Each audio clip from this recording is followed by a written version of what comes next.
Hello, my name is Brendan Ward and I'm an exercise science student who is studying exercise prescription at QT Kelvin Grove. In the following presentation, I will investigate the physical status of my client through the use of a new client consultation followed by a pre-exercise screening assessment.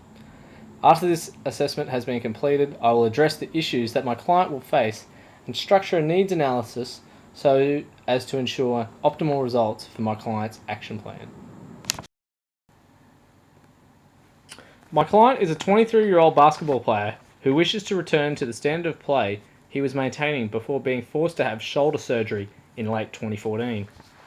To achieve this, my client has set goals that fall into three separate categories of health, exercise, and behaviour. Firstly, my client's exercise goal is to increase his speed and agility, and in particular his sprint ability. Secondly, his health goal is to decrease his body fat percentage while also adding lean mass to his upper body. Finally, his behaviour goal is to maintain discipline in his exercises as he continues his rehabilitation from shoulder surgery.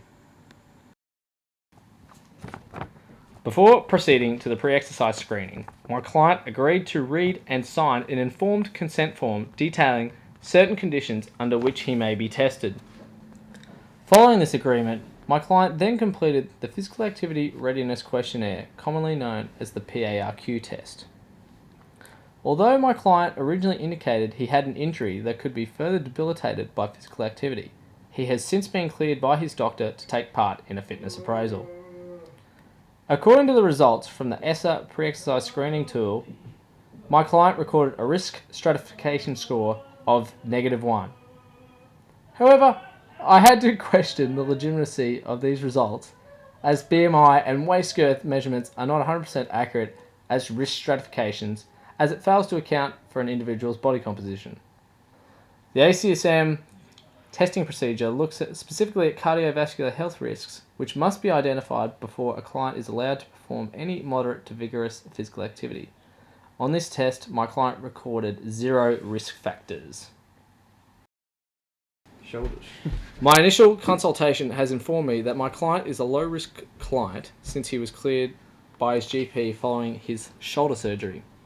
However, his current physical activity status is below recommended, with his current activities involving jogging at 50% intensity 2 days a week and resistance band exercises for his shoulder rehabilitation.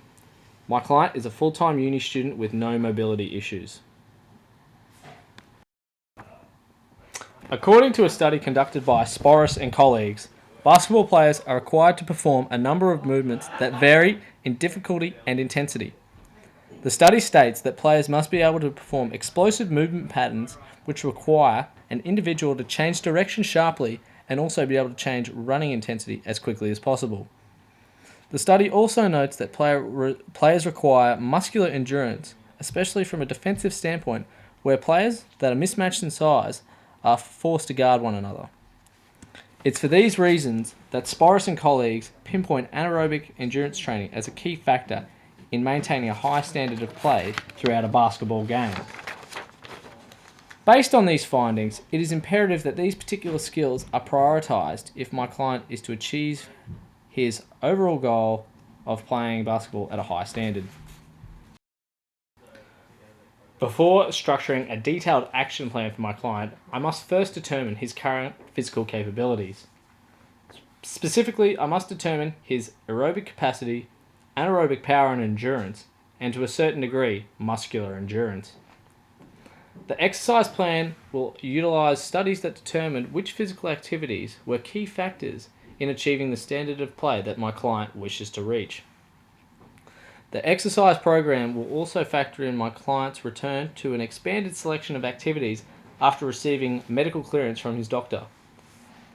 My client will progressively work his way through these activities until he can perform them at a vigorous intensity without any major risk factors.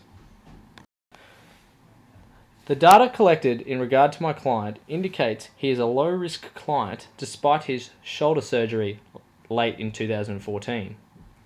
The goals my client has set are clear and achievable. After evaluation by his doctor, the client has been cleared to participate in an increased amount of physical activity. In summary, My client's goals can be achieved efficiently through following the recommendations outlined in this presentation.